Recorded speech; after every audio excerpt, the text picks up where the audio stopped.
بسم اللہ الرحمن الرحیم۔ میں ہوں اے ایس انصاری۔ طارق جمیل صاحب نے قرآن خوانی کیا کروا لی، تمام مولوی ان کی جان کو آ گئے۔ طارق جمیل کوئی عالم تو نہیں ہے بھائی، اگر ان کو کوئی عالم سمجھتا ہے تو یہ اس کی بے وقوفی ہے۔ یہ تو ایک مقرر ہیں، بس اچھے مقرر بس، اور اس سے آگے کچھ بھی نہیں ہے۔ یہ سارے مولوی کس طرح بونگیاں مار رہے ہیں بیٹھ کر، سب اپنی اپنی ڈفلی بجا رہے ہیں ایصال ثواب پر، ایصال ثواب کے موضوع پر۔ نہ ان کو ایصال کا پتہ کہ ایصال یعنی ٹرانسفر ہونا، ٹرانسفر ہوتا ہی نہیں ہے، ثواب ایصال نہیں ہوتا، یہ ٹرانسفر نہیں ہوتا، ثواب ٹرانسفریبل ہے ہی نہیں، اور نہ ان کو ثواب کو پتہ۔ آپ پہلے ان کی یہ ویڈیو سنیے، پھر میں کچھ عرض کرتا ہوں۔ اور اگر کوئی میت کے مرنے کے بعد ایصال ثواب کے لیے قرآن خوانی کرواتا ہے تو یہ رقیہ نہیں ہے بلکہ عبادت ہے نا، اس کے لیے ثبوت چاہیے اوپر سے، اور وہ ثبوت ہمارے پاس نہیں ہے قرآن و سنت سے، صحابہ سے کبھی نہیں دیکھا کہ حضرت ابو بکر کا انتقال ہوا تو آپ نے دیکھا کہ حضرت عمر نے قرآن خوانی کروائی ہو۔ اس میں یہ ہے کہ جو جہاں ہے جیسے ہے اپنی طرف سے جو بھی میت کو پڑھ کے ثواب پہنچا دے یا صدقہ کر دے، اس کے لیے اجتماع کرنا، لوگوں کو بلانا، یہ عمل بدعت ہے۔ السلام علیکم، کیا اجتماعی قرآن خوانی جائز ہے؟ کوئی خاص سورہ پڑھنا، مل کے یا ختم قرآن کرنا، کیا یہ عمل ثابت ہے؟ ایسی محفل میں شریک ہونا کیسا ہے؟ یہ کوئی ثابت نہیں ہے، صرف درس قرآن ثابت ہے صحیح مسلم سے، وہ آپ کریں۔ باقی یہ جو قرآن خوانی ہے جو بلا کے لوگوں کروا رہے ہیں یہ نہیں۔ ہاں گھر والے خود بیٹھ کے کوئی اجتماعی قرآن خوانی آپس میں کرتے ہیں تو وہ ایک معاملہ الگ ہے۔ وہ سنن دارمی میں موجود ہے کہ حضرت انس بن مالک میں ایک گھر والوں میں سے جب کوئی بچہ قرآن مکمل کر لیتا تو وہ سب کو اکٹھا کر کے دعا کیا کرتے تھے، وہ ایک علیحدہ بات ہے۔ لیکن یہ جو پورے محلے داروں کو اکٹھا کرنا، مسجد سے مولوی بلانا پیسے دے کے، یہ کام نہ آپ کریں۔ اجتماعی قرآن خوانی کی دو نوعیتیں ہیں، مختلف لوگ بیٹھ کر قرآن کریم پڑھ رہے تھے، ان میں کسی قسم کی کوئی شرط نہیں تھی کہ میرے ساتھ بیٹھ کے پڑھ، اتنے دن طے کر کے پڑھ، خود ہی پڑھ رہے تھے بیٹھ کے، جیسے خانہ کعبہ میں، مسجد نبوی میں، یا عام نمازوں کے بعد لوگ بیٹھ کے پڑھ رہے ہوتے ہو تو جائز ہے۔ اور اگر اس نیت سے ابھی ہاں آؤ گے پڑھو گے، نہیں پڑھو گے تو گناہ گار ہوں گے، اس طرح کی شروط اور قواعد لگا دیے جائیں، قیود لگا دیے جائیں، تو پھر ایسی قرآن خوانی میں نہیں جانا چاہیے، کیونکہ ایک مستحب عمل کو ضروری قرار دے دیا جا رہا ہے۔ مستحب کام کو ضروری قرار دینے سے پھر بات سنت نہیں رہتی۔ کہتے ہیں کہ ہمارے عزیز فوت ہو گئے، وہ کہتے ہیں کہ اگر ہم کل خوانی وغیرہ نہ کریں تو رشتہ دار تانا دیتے ہیں، ایک طرف رشتہ دار تانا دیتے ہیں، ایک طرف حضور ناراض ہوتے ہیں، تمہاری مرضی جس کو راضی کرو۔ وہ بدعت ہے، بدعت کرو گے تو حضور ناراض ہوتے ہیں، نہیں کرو گے تو رشتہ دار ناراض ہوتے ہیں۔ اب پلڑے میں دیکھ لو، ایک طرف نبی ہے، ایک طرف رشتہ دار ہے۔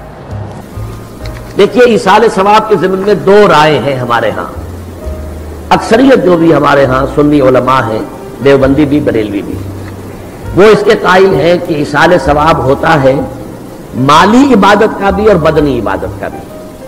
بدنی عبادت یہ کہ آپ نے نفل پڑھے اور کہا کہ اللہ ان نوافل کا ثواب میرے والد مرحوم کو، والدہ مرحومہ کو یا کسی اور کو پہنچا دے، یہ ان کا موقف ہے اور وہ مانتے ہیں۔ خیرات کریں اور خیرات کا کہیں، کسی کی بیوہ کی مدد کریں اور کہیں کہ اس کا ثواب اللہ تعالیٰ ان کو پہنچا دے۔ ایک موقف یہ ہے، وہ زیادہ تر ہمارے ہاں جو اہل حدیث حضرات ہیں ان کا موقف ہے۔ تو میں اگرچہ یعنی اس معنی میں کہ میں اہل حدیث مسلک سے متعلق نہیں ہوں، لیکن یہ اس معاملے میں میری رائے وہی ہے، وہ یہ ہے کہ بدنی عبادت کا ایصال نہیں ہے، مالی عبادت کا ہے۔ مالی عبادت آپ نے خیرات کی ہے، صدقہ دیا ہے، کسی غریب کی مدد کی ہے، مسکین کی مدد کی ہے، بیوہ کی مدد کی ہے، یتیم کی مدد کی ہے، کسی مقروض کی مدد کی ہے، مال خرچ ہوا ہو تو اس کی جگہ پر جو ہے آپ اپنا ایصال ثواب اس کا کر سکتے ہیں، بدنی عبادت کا نہیں۔ واللہ عالم۔ اب اس میں یہ کہ آپ جس پر چاہیں عمل کر لیں، لیکن یہ جو ہم کرتے ہیں اس کے لیے محفلیں منعقد کرنا اور قرآن خوانیاں ہوں، یہ سب بدعات ہے۔ جو بھی ہوگا انفرادی طور پر ہوگا، اجتماعی کسی شے کا ثبوت موجود نہیں ہے ہمارے پاس۔ اس کے لیے جمع ہونا ہے اور پھر کھانا پینا بھی ہے اور ایک تقریب بن گئی ہے اور وہ ایصال ثواب کے لیے ہے، یہ ساری چیزیں، اور بچوں کو بلایا جا رہا ہے، قرآن پڑھوا رہے ہیں، انہیں پیسے دے رہے ہیں، اور وہ قرآن بھی کیا پڑھتے ہیں، وہ دو ورق جو ہے الٹتے ہیں، وہ پیسے پڑھنے لینے کے لیے تو آئے ہوتے ہیں بیچارے، نہ انہیں سمجھ، یا یہ کہ اچھا بھائی تم ادھر بیٹھ جاؤ، یہ صفحہ تم پڑھ دو، یہ صفحہ میں پڑھ دیتا ہوں۔ کیا حماقتیں ہیں ایسے مذاق میں تو سمجھتا ہوں دین کا اور قرآن کے ساتھ تمسخر ہے جو ہوتا ہے، یہ سب بدعات ہے۔ ثواب صوب سے ہے، صوب کہتے ہیں کپڑے کو، صوب کہتے ہیں لباس کو، یعنی سلا ہوا لباس، پہننے کی چیز کو۔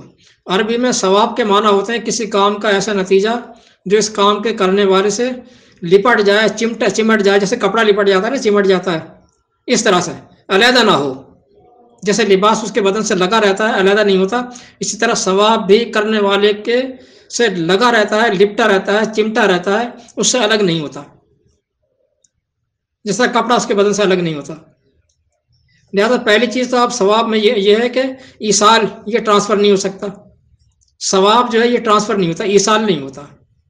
ایصال نہیں ہوتا کہ عمل میں کروں اس کا ثواب کسی اور کو مل جائے.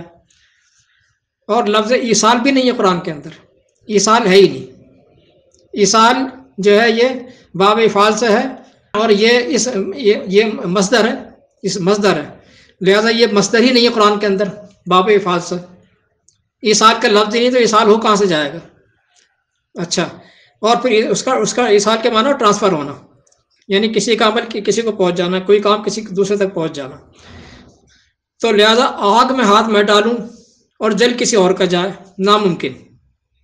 دیکھیں آپ، ثواب کسے کہتے ہیں؟ ثواب ایسے عمل کو کہتے ہیں جو کرنے والے کے ساتھ چمٹا رہے، لپٹا رہے، اس سے جدا نہ ہو کسی بھی صورت میں. ایسے عمل کو کہتے ہیں ثواب. مثال کے طور پر اسے آگ میں ہاتھ ڈالوں، جل کسی اور کا جائے، ناممکن. اچھا، ہاتھ میرا جلا، تکلیف کسی اور کو ہو. ہاتھ میرا جلا، تکلیف کسی اور کو ہو، یا کسی کو ٹرانسفر کر دی جائے کچھ پڑھ کر، یہ پڑھا پڑھ کے تکلیف ٹرانسفر کر دی، یہ پڑھ کر تکلیف ختم کر دی. یہ کچھ بھی نہیں ہے. جو عمل کیا اس عمل کا نتیجہ ملے گا، اسے کہتے ہیں ثواب. ورزش میں کروں، دوڑ میں لگاؤں اور جی اس کا نتیجہ میرے بھائی کو مل جائے، مسلز اس کے بن جائیں، اسٹیمنا اس کا بن جائے، ناممکن. ورزش کا نتیجہ بھی کرنے والے ہی کو ملے گا. دوسری بات یہ کہ کسی عمل کے نتیجے کو ثواب کہتے ہیں، اور یہ دنیا میں بھی ہوتا ہے اور آخرت میں بھی ہوتا ہے. دنیا کا ثواب بھی لوگ سمجھتے ہیں ثواب تو صرف جو آخرت کے عمل کو ہی کہتے ہیں، آخرت کے نتیجے کو ہی کہتے ہیں. نہیں، ایسا نہیں ہے.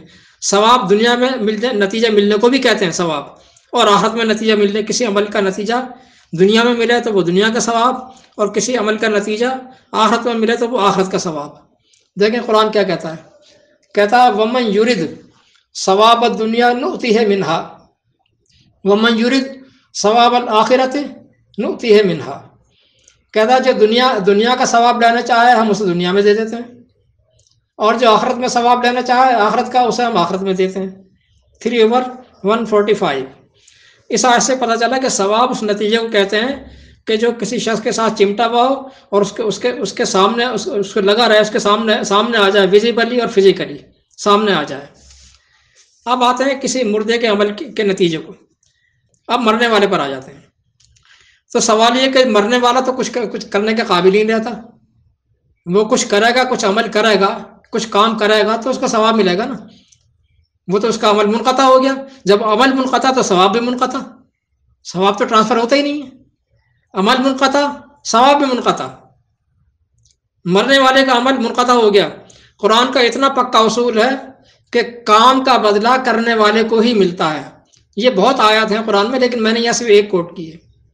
کام کا بدلہ کرنے والے کو ہی ملتا ہے، دوسرے کو نہیں ملے گا، وہ ٹرانسفر نہیں ہوگا. آج سنیے آپ، لہا ما کسبت وعلیہا مکتسبت، بڑی چھوٹی سی، لہا ما کسبت وعلیہا مکتسبت 2/286. جس نے کوئی اچھا کام کیا تو وہ اسی کے لیے ہے، کسی اور کو نہیں ملے گا وہ. اور جس نے کوئی برا کام کیا تو وہ بھی اسی کے لیے ہے، وہ بھی کسی اور کو نہیں ملے گا. کام میں کروں، ثواب کسی اور کو مل جائے، یہ ناممکن. یا اللہ یہ میں نے یہ نیک کام کیا ہے، یہ میں نے کنواں کھدوا دیا ہے، اس کا ثواب میرے فلاں کو مل جائے. یا اللہ یہ میں نے ڈکیتی ماری ہے، اس کا عذاب میرے فلاں کو مل جائے. کیا بات ہے بے وقوفی کی. جب ثواب ٹرانسفر ہوگا تو پھر عذاب بھی تو ہوگا نا. نہیں جناب، مرنے والا مر گیا، چلا گیا. جو زندگی میں اس نے کیا، اچھا کیا، برا کیا، جو کچھ بھی کیا، اس کے کیے کا عمل اللہ تعالیٰ نے اس کے کھاتے میں ڈال دیا. اس کے کیے کا عمل اس کے کھاتے میں ڈال دیا. جتنا بھی ڈالنا تھا وہ اس کے کھاتے میں ڈل گیا. ثواب کا معنی لوگوں کے عقیدے کے مطابق، مثلا میں اتنی تسبیح پھیروں، ثواب کمانے کی بات کر رہے ہیں، اتنی تسبیح پھیروں، ثواب کا معنی یا گنتی، نیکیوں کی گنتی. نیکیوں کی گنتی کوئی نہیں ہے جناب. نیکیوں کی کسی ثواب کی گنتی کوئی نہیں ہے. اس کی کاؤنٹنگ نہیں ہے، نمبرنگ نہیں ہے. نمبرنگ کا کوئی تصور ہی نہیں ہے اسلام کے اندر، کاؤنٹنگ کا اور نمبرنگ کا. اس کی کوالٹی اور کوانٹیٹی ہے، بس کوالٹی اور کوانٹیٹی بس. تسبیح پھیرنا، الفاظ کی ریپیٹیشن. الفاظ کی ریپیٹیشن کا کوئی تصور ہی نہیں ہے بھائی، یہ تو لا یعنی ابس کام ہے، بالکل بیکار کام ہے، اس کا تو کچھ حاصل نہیں ہے۔ اب قرآن پڑھنے پر ہم بات کرتے ہیں، قرآن پڑھنے پر۔ رمضان آیا، میں نے قرآن پڑھا، اتنا ڈھیر لگ گیا قرآن پڑھنے کا ثواب کا، اتنی نیکیاں مل گئی، اتنا ثواب مل گیا، ثواب کا ڈھیر لگتا چلا جا رہا ہے، ثواب کا ڈھیر۔ جناب عالی، ثواب ایسا نہیں ملا کرتا، پڑھنے سے کوئی ثواب نہیں ملتا، قرآن پڑھنے سے کوئی ثواب نہیں ہے۔ قرآن کی ایک آیت کوئی نکال کر نہیں دکھا سکتا۔ یہ باتیں کرتے نا، کھڑے ہو کے بیٹھ کر باتیں کر رہے ہیں، باتیں بنا رہے ہیں، قرآن کا ان کو پتہ ہی نہیں بیچاروں کو۔ قرآن کی ایک آیت نہیں دکھا سکتا کوئی کہ پڑھنے کا ثواب ہوتا ہے، قرآن کی ایک آیت نہیں دکھا سکتا کوئی کہ ثواب ٹرانسفر بھی ہوتا ہے۔ یہ چیلنج کر رہا ہوں اتنا بڑا۔ لہٰذا قرآن کی حیثیت کیا ہے آپ سمجھ لیجیے اسی طرح سے، قرآن کا اسٹیٹس کیا ہے، قرآن کی زبان۔ سنیے، چھوٹی سی آیت، چھوٹی سی آیتیں، چھوٹے سے ٹکڑے، وہ سارا کام کر جاتے ہیں۔ ضرورت نہیں بڑے بڑے بھاشن مارنے کی۔ دیکھیں یہ قرآن کی آیت، ان ہوا الا ذکر للعالمین 6/90۔ ذرا غور کر لیا کریں، ان یہ نفی کے لیے آ گیا پہلے، یعنی قرآن کی حیثیت کو نفی میں لے آئے کہ قرآن کی کوئی حیثیت نہیں ہے۔ ان ہوا، یہ کچھ بھی نہیں ہے، یہ کچھ بھی نہیں کرے گا۔ آگے الا حرف استثناء دے کر اب بتایا گیا کہ کیا کرتا ہے، یہ کچھ بھی نہیں کرتا سوائے اس کے جو آگے بتایا جا رہا ہے، بس۔ ان ہوا الا ذکر للعالمین، کل عالم کے لیے نصیحت، بس یہ نصیحت کا کام کرتا ہے، اس کے علاوہ کچھ بھی نہیں کرتا۔ نصیحت، جو اس کو پڑھنے کے بعد نصیحتیں حاصل کرے گا، پھر نصیحتوں پر عمل پیرا ہوگا، اس کے مطابق اس کے بتائے ہوئے اصولوں و ضابطوں کے مطابق کام کرے گا، اس کام کا جو نتیجہ آئے گا، اس کا جو رزلٹ آئے گا، وہ کہلائے گا ثواب، وہ کہلائے گا دیٹ ول کالڈ ثواب، دیٹ ول بی کالڈ ثواب، وہ کہلائے گا ثواب۔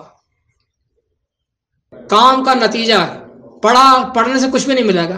پڑھنا اس مقصد کے لیے تھا کہ ہم پڑھ کر کچھ سبق حاصل کریں، اس سے کچھ نصیحتیں لیں، وہ نصیحتیں ہم نے لے لی، اس کے بعد ان کے مطابق جب کام کریں گے، کام کا جو نتیجہ آئے گا وہ ہوگا ثواب۔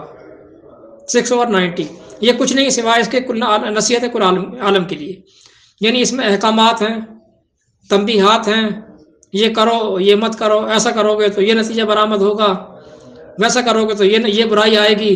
اب ظاہر ہے کہ اس کا پڑھنا ایک مقصد حاصل کرنے کا ذریعہ تھا، اس کا پڑھنا بذات خود مقصد نہیں ہے، مقصد کو حاصل کرنے کا ذریعہ تھا کہ ہمیں کیا کرنا ہے، کیا نہیں کرنا، کیسے کرنا ہے، کیوں کرنا ہے، پتہ لگ جائے۔ اس کے پڑھنے سے پتہ لگ گیا، لیکن صرف پتہ لگنا بھی کچھ نہیں ہے، مقصد تو پورا نہیں ہوگا۔ جب پتہ لگ گیا، اس کے مطابق ہم عمل پیرا ہوں گے، ان نصیحتوں پر عمل پیرا ہوں گے، تب اس کے نتائج آئیں گے سامنے، وہ ہوں گے ثواب۔ حکیم سے بیماری کا نسخہ لے کر آ گئے لیکن اسے استعمال نہ کیا تو بیماری تو کبھی نہیں جائے گی۔ اسی طرح قرآن کا پڑھنا اس لیے تھا کہ اس کے مطابق کام کیے جائیں، جب کام کیے جائیں گے تو ان کاموں کے بہتر نتائج حقیقی روپ میں جب سامنے آئیں گے وہ کہلائیں گے ثواب۔ دنیا میں جو نتائج آئے وہ دنیا کا ثواب، آخرت میں جو نتائج آئیں گے وہ آخرت کا ثواب، وہ آخرت کا ثواب۔ قرآن نے کہا ہے کہ جھوٹ مت بولو، غیبت مت کرو، کسی کا حق نہ مارو، لوگوں پر احسان کرو، یعنی دیکھو کہ کسی میں کیا کمی ہے، اس کی کمی کو اس کا توازن کو پورا کر دو، کمی اس کو پورا کر کے توازن کا جو ہے برقرار کر دو، یہ کہلائے گا احسان۔ اپنے آپ پر دوسروں کو ترجیح دینا، دوغلا پن نہ دکھانا، مکاری نہ کرنا، منافقت نہ دکھانا، غیر عورت کو نظر بس سے مت دیکھو، نگاہوں کو کنٹرول میں رکھو، گالی مت دو، زبان کو پاک رکھو۔ یہ ساری نصیحتیں، ان پر عمل پیرا ہونے سے جو مثبت نتائج آئیں گے وہ کہلائیں گے ثواب۔ لیکن ہم سارے وہ کام کرتے ہیں جن سے منع کیا گیا ہے، اور وہ سارے وہ کام نہیں کرتے جن کو جو کرنے کے لیے کہا گیا ہے۔ قرآن پڑھ کر ثواب کے ڈھیر لگا رہے ہیں، انبار لگا رہے ہیں۔ کیا معاذ اللہ کو بیوقوف بنا رہے ہو؟ کیا کر رہے ہیں جناب آپ؟ پھر میں چیلنج کر رہا ہوں کہ ایک آیت بھی نہیں ہے کہ ثواب ٹرانسفر ہوتا ہے، ایک آیت بھی نہیں ہے کہ صرف پڑھنے پر ثواب ملتا ہے۔ کوئی دکھا دے، اتنے سارے بیٹھے ہوئے نا، یہ اتنے لمبے لمبے بھاشن مار رہے ہیں، یا کوئی بھی عالم دکھا دے۔ چلیے والسلام۔